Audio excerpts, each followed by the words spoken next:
Cada día antes del amanecer, una innumerable cantidad de hindúes se levanta y toma un baño. La mayoría vive en la India, pero también se los encuentra en lugares tan distantes como Singapur y Washington. Su baño matinal no solo purifica sus cuerpos, sino también sus espíritus. Muchos más hindúes continúan con un ritual conocido como puja.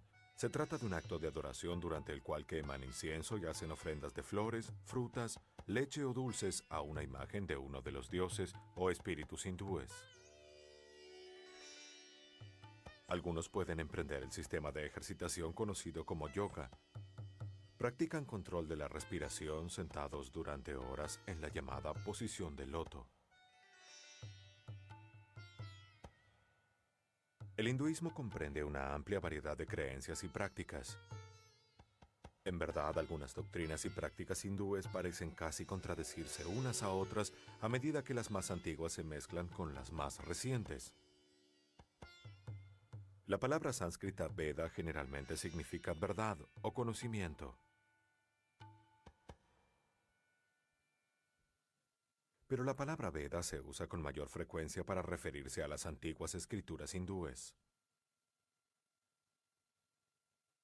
Las primeras partes de la biblioteca védica están organizadas en 4 colecciones de versos separadas llamadas Samhitas.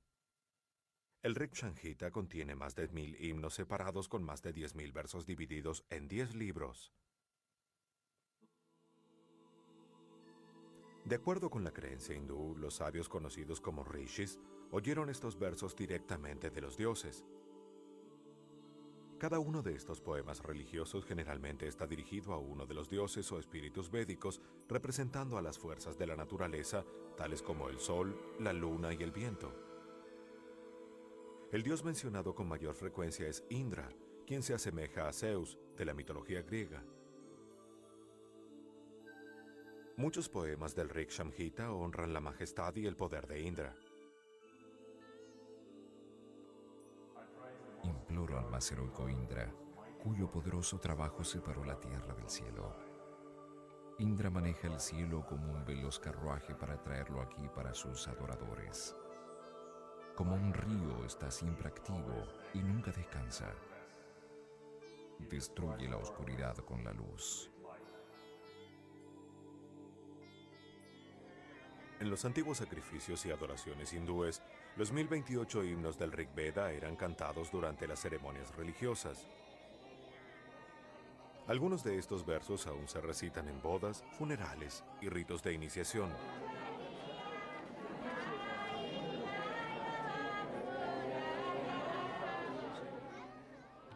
El propio acto de recitarlos es sagrado, su sonido mismo es santo.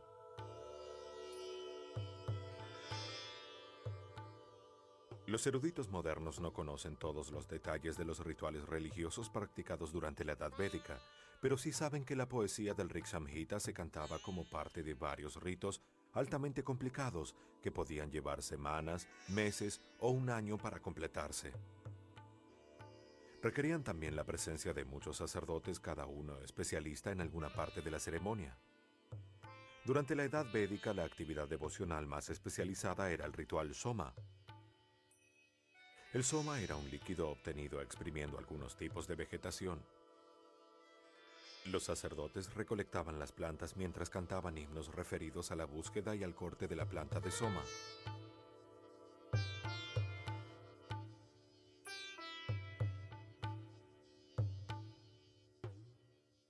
Los brahminas, que fueron compuestos entre los años 1000 y 800 a.C., adoptan casi un tono enérgico al defender tanto la importancia de los rituales como la práctica de entregar muchos regalos a los sacerdotes que los realizaban.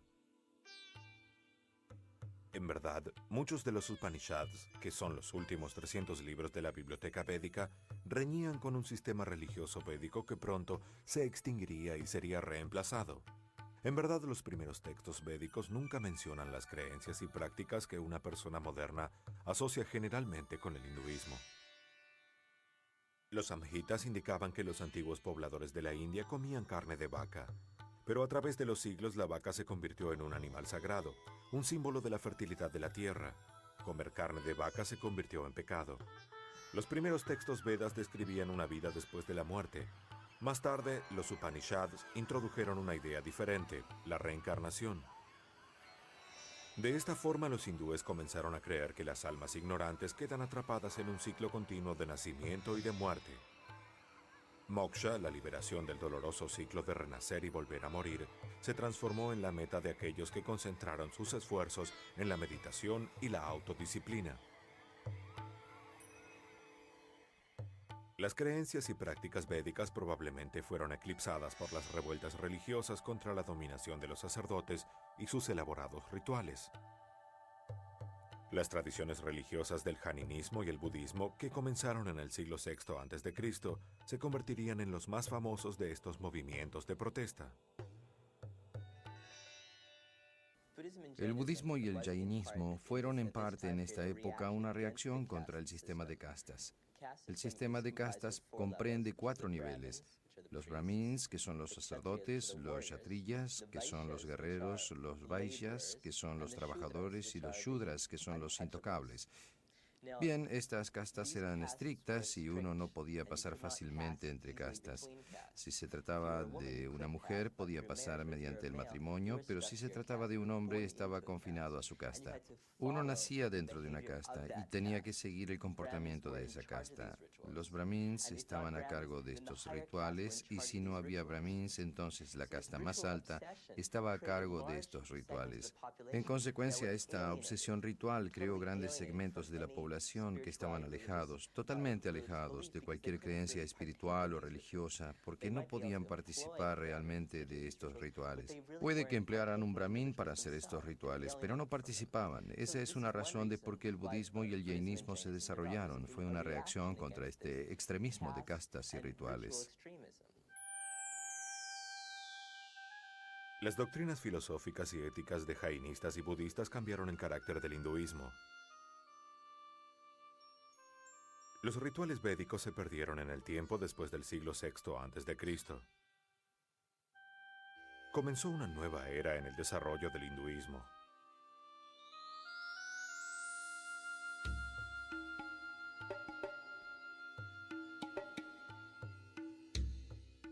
En el año 326 a.C., las tropas de Alejandro el Grande cruzaron el río Indus en el noroeste de la India. Se estaba preparando un ataque y los gobernantes de distintos territorios de la India ya se habían agrupado. Esto creó el Imperio Mauryaano.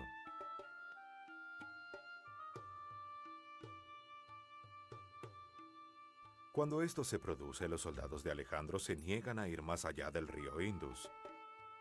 Pero la política de la India ya había cambiado. Alrededor del año 250 a.C., Ashoka se convirtió en un emperador de la dinastía mauriana. Extendió el imperio mediante feroces guerras de conquista. Ashoka enfermó a consecuencia del derramamiento de sangre y se convirtió a la fe budista en busca de consuelo.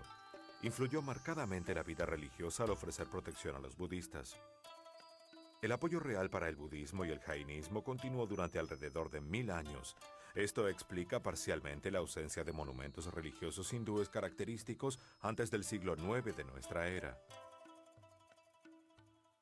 Aunque pocas evidencias de edificios religiosos hindúes han sobrevivido, las bibliotecas muestran que el hinduismo estaba respondiendo a los desafíos planteados por los budistas y los jainistas, aunque en una forma más intelectual que física. La respuesta del hinduismo tomó 2 formas. Primero, los hindúes reestructuraron sus sistemas filosóficos y teológicos. Discutieron contra las ideas desarrolladas por los budistas y los jainistas. Por ejemplo, los hindúes aceptaban la creencia del renacer y volver a morir. Ellos adoptaron otros conceptos tales como el karma y la cura de las influencias.